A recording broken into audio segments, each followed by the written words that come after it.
Magandang umaga po sa inyo diyan, Father Gregory. Po, magandang umaga, Ted at DJ Chacha at ating mga tagapanood. Opo, salamat po na marami sa inyo pong panahon, Father. Father Gregory, kumusta po ang balita kay Pope Francis diyan po sa Vatikano? Ano po ang mga pinag-uusapan po ninyo ngayon na sitwasyon po ni Pope Francis? Ayan po, kasi ngayon nga, sabi mo nga, na 2:39 ng madaling araw ngayon, ang ating last na balita ay mga 7:30 yata ng gabi.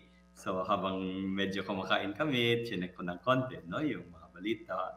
At yan na nga ang sabi ng latest ng Vatican ay may konting nagsisimula, konting slight renal na konting problema. Although at least ang sa lungs niya medyo stable, walang bagong crisis kumbaga, no? And then nagkaroon din siya ng transfusion, tuloy yung oxygen, tuloy yung pag-alaga sa kanya. Opo, opo. And we continue praying nga po, no, para po sa kagalingan po ng Santo Papa. Bagamat alam po naman natin dito po sa mga bulletin po ng kanyang kalusugan na ating pong binabasa, no, meron na pong mga nagsasabi ho talaga na ito pong gantong sitwasyon ay napakaselan sa kanya pong edad. Sa panahong pong ito, diyan po, ano ang atmosphere po mismo sa Vatican ngayon? Meron ho bang nagaganap na vigil prayer na po as we speak?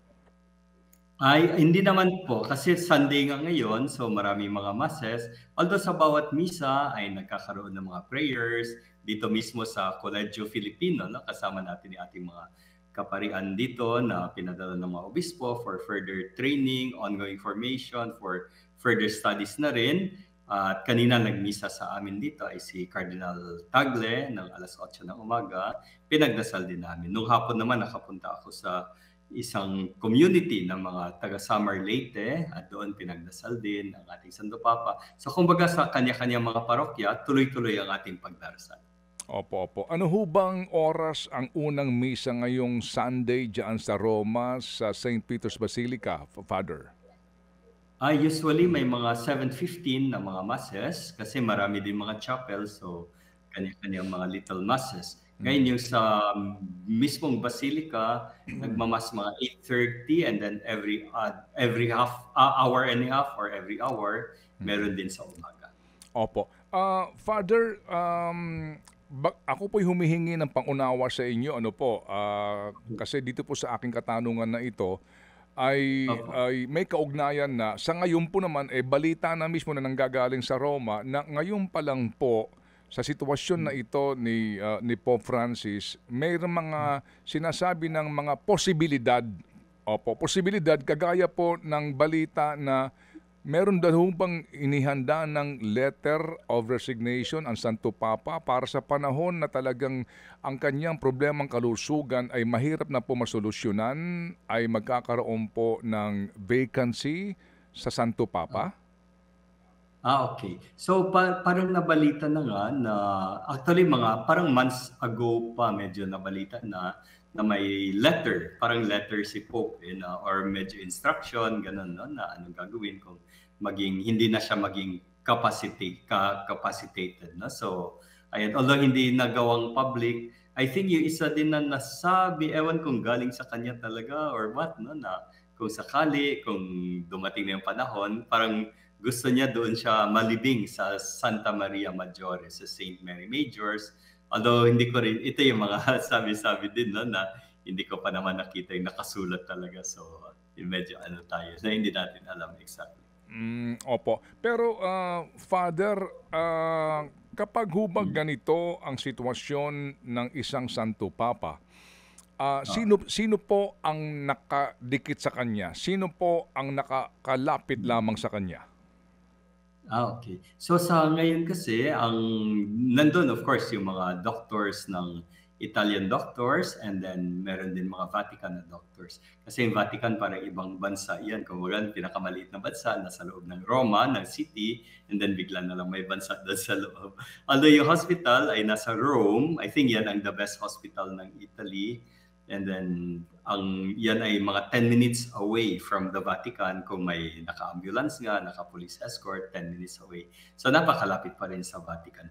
Ngayon, yung mga nandun ay, I think the other day, kasi may balita, no, sa isang news agency, parang na-interview yung Secretary of State. Siya yung day-to-day operation, siya yung medyo coordinate ng content, no? So even ngayon na wala si Pope sa office, so siya din ang nagko-coordinate. Patuloy lang naman total yung mga bawat opisina may kanya-kanya ding in charge na cardinal, na mga bishops, o di kaya minsan madre, no? Minsan lay people na in charge doon. So patuloy pa rin yung Vatican. Ngayon kung sino talaga nakakalapit doon sa Pope, naku, hindi ko talaga alam. At least yung Secretary of State, sabi niya na hindi naman daw siya nakabisita doon kay Pope, no? Sa ibig sabihin, patuloy lang yung ginagawa niya. Opo. Ito, you're referring to Cardinal Pietro Parolin, yung secretary. Yes, exactly. Opo. Father, ano ho ba ang panuntunan diyan sa Vatican sa vacancy po ng Santo Papa in case lang, kasi hindi naman po natin maitatanggi na ito'y pinag-uusapan na rin dyan mismo sa Roma, no?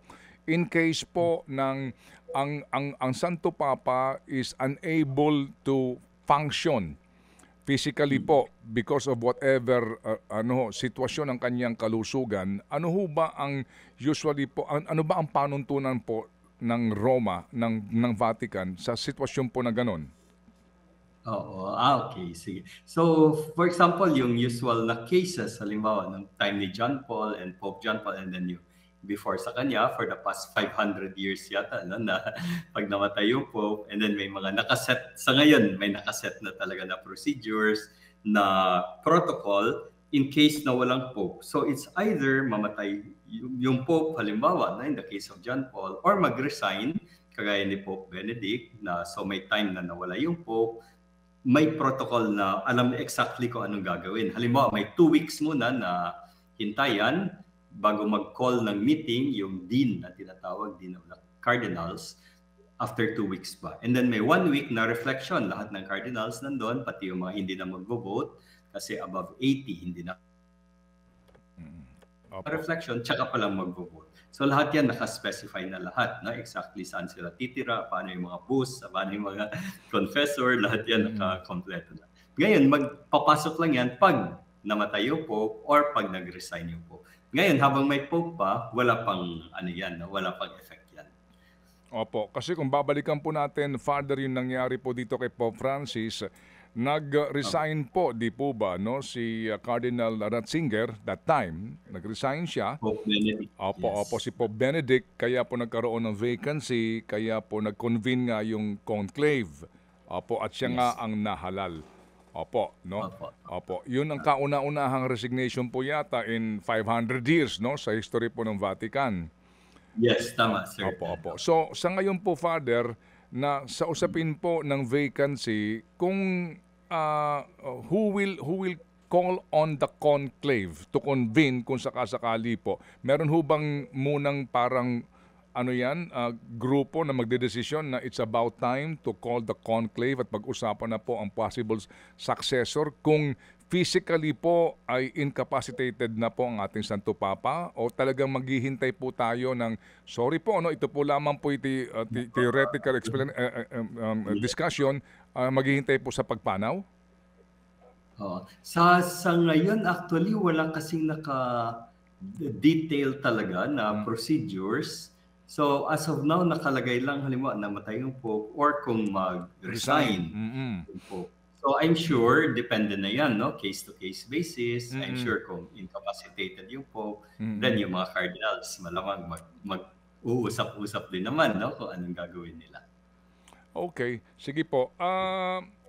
Father, sa ngayon po kasi meron na pong mga tinutukoy na mga posible po, no, na maisama doon sa listahan ng maaari pong mapili ng mga delegado, no, itong electors natin sa conclave, at dito po na isasama na ang pangalan ni Cardinal Luis Antonio Tagle. Ito ho ba inyo rin narinig diyan sa Roma?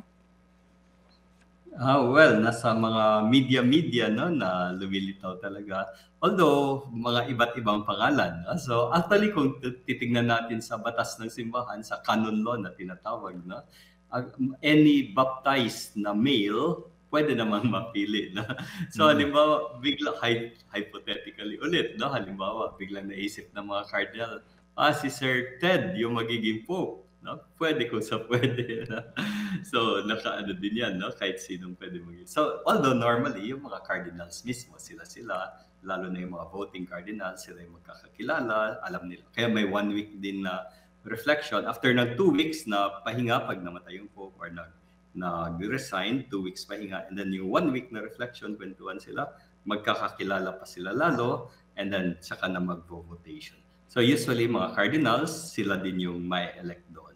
At kung sino yung mga pangalan na lumilitaw, well, lumilitaw sa media, lumilitaw sa mga preferences, baka ng ibang tao, no? Although, sa ano pa yun, yung mga cardinals mismo makakaalam. And of course, sa ating pananampalataya, yung Holy Spirit. Opo, amen, amen. Opo. Oo. Father, si Chacha po ito. Yung ibang speculations na kumakalat po sa ngayon, of course, we wanted Pope Francis to be better dito sa kanyang kondisyon.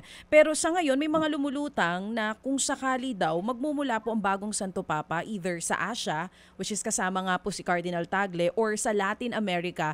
Dahil daw po ang dahilan, yung patuloy daw po na lumalawak na impluensya ng Simbahang Katoliko dito sa mga lugar na ito. Any thoughts on this aside from Cardinal Tagle? Meron pa po bang ibang mga cardinal names na posible po na pumalit dito po sa posisyon ng Santo Papa?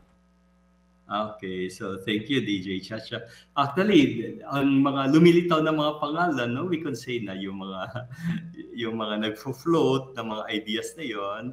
Actually, hindi ko rin alam, no, kung sino naglalagay ng mga pangalan. Although, parang talaga, Holy Spirit talaga, kasi for example, si mismong Pope Francis, no, Cardinal Bergoglio, yung sa mga hula-hula ng mga lumilitaw na mga pangalan, parang wala naman siya doon, no? Hindi naman siya kasama sa lista. And then, bigla na lang siya lumitaw. Kaya, ayan, no, dasal talaga Holy Spirit kung sino ba talaga yung pipiliin. Opo. So, ano po ang dito, rule? Ilan po ang mga cardinal na bubuo doon sa electors po, sir? At yung pong kwalifikasyon ng mga cardinal po, Father, please?